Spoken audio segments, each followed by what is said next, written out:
참 예수님, 오늘은 6월 4일 6월 성모 신심 미사 강론입니다. 6월을 시작하며 예수 성심 성호를 맞이한 우리는 오늘 성령 강림을 하루 앞두고 성모 신심 미사를 봉헌하고 있습니다. 성자 예수님께서 사도들 위에 세우신 교회는 오순절에 다락방에 모여있던 사도들과 신자들이 성령을 받음으로써 탄생하여 역사를 순례하게 되었습니다. 이 여정의 시작 때에 마리아께서 계셨습니다. 사도행전은 이 시작의 순간을 이렇게 전합니다. 사도들은 모두 여러 여자와 예수님의 어머니 마리아와 그분의 형제들과 함께 한 마음으로 기도에 전념하였다. 이 말씀 안에 시간 속에서 우리에게 다가온 이 세 가지 표지, 즉 예수 성심과 성령 강림과 성모 신심의 은총이 함축적으로 담겨 있습니다. 마리아께서는 교회의 이 여정보다도 훨씬 더 먼저 성령과의 친교를 맺으셨습니다. 가브리엘 천사가 성자의 탄생을 알리던 그 순간부터 성자 예수님께서 탄생하신 후 예기치 않았던 여러 가지 일들이 일어날 때마다 마리아께서는 그 일들이 성령의 이끄심을 알려주는 징표로 느끼시고 당장의 그 의미가 이해되지 않아도 마음속 깊이 간직해 놓고 두고두고 묵상하였습니다.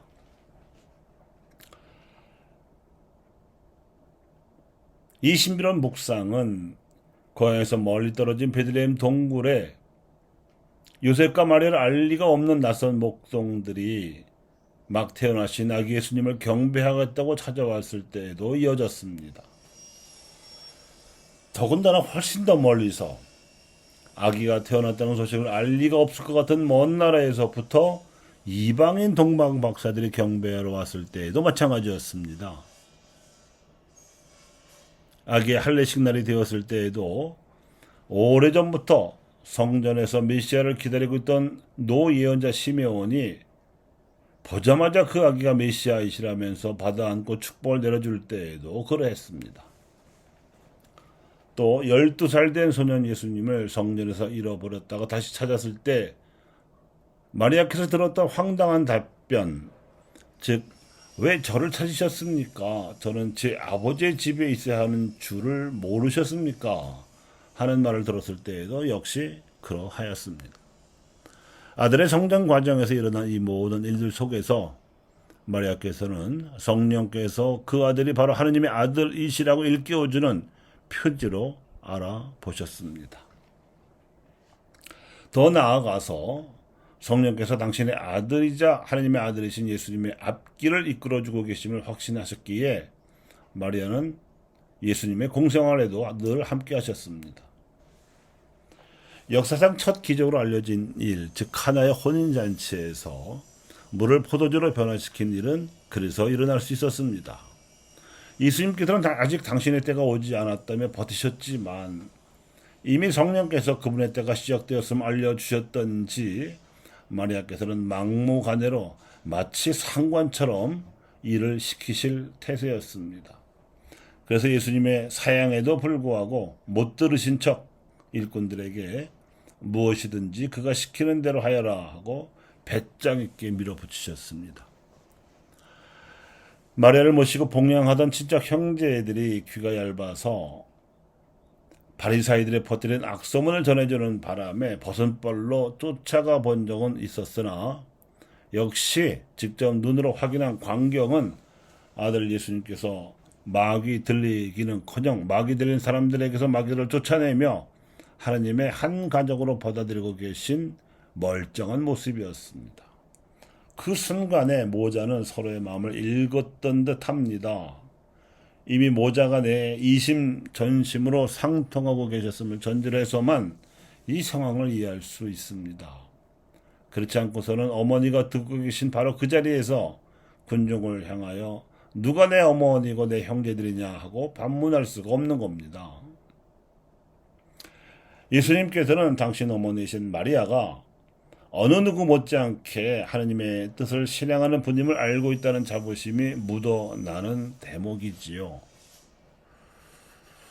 그래서 공생활 내내 여인들과 함께 그분과 제자들 일행을 따라다니시며 복음 선포 활동에 함께 하셨던 마리아께서는 아들 예수님께서 기가 막힌 십자가 처형을 받으실 때에도 그 여인들과 함께 묵묵히 그분 곁을 지키셨습니다. 이때 요한 외에는 베드로를 비롯한 제자들이 죄다 도망쳐 버렸고 막달레나가 전해준 부활 소식을 듣고서도 제자들은 헛소리로 치부하며 좀처럼 믿지 못했지만 성령 강림이 예고되었던 그날 제자들은 여인들과 함께 기도에 전념하던 마리아 주변에 모여들었습니다. 그리고 마침내 다 함께 예수님께서 보내신 성령을 받았습니다. 그러니까 성령 강림으로 교회가 복음 선포의 여정을 시작하기까지 한결같이 성령의 이끄심과 현존을 철석같이 믿으시고 중심을 잡아주신 분이 성모 마리아이셨던 것입니다. 그래서 그분은 사도들의 어머니로 불리십니다.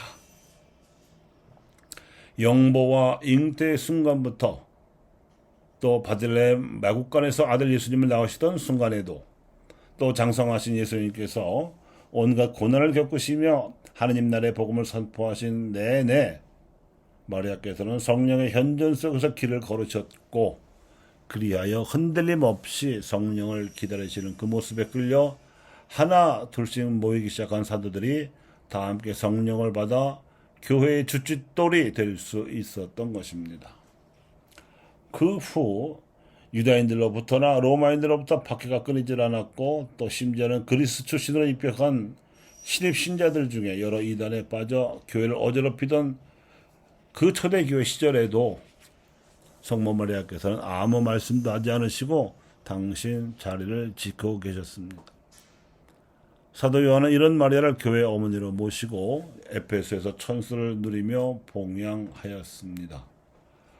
이러한 성모 마리아의 삶이 교회 어머니로서 오늘날 우리 성모 신심의 근거가 됩니다. 성모 신심은 우리 그리스도인들로 하여금 예수님을 어떻게 바라보아야 하는지, 어떻게 믿어야 하는지, 어떻게 동행해야 하는지를 가르쳐주는 나침반과도 같습니다. 최초의 조상인 하와가 사탄의 유혹에 넘어가 죄를 짓게 된 원죄 사건을 극복한 첫 인간이 성모 마리아이십니다. 그래서 우리는 죄의 유혹을 받을 때나 특히 죽음을 앞두고 마리아의 전구와 보호를 청합니다. 그러면 용감하게 유혹을 떨치고 그리스도를 떠나지 않으신 그 모범을 따라 우리도 주어진 길을 흔들림 없이 갈 수 있게 됩니다.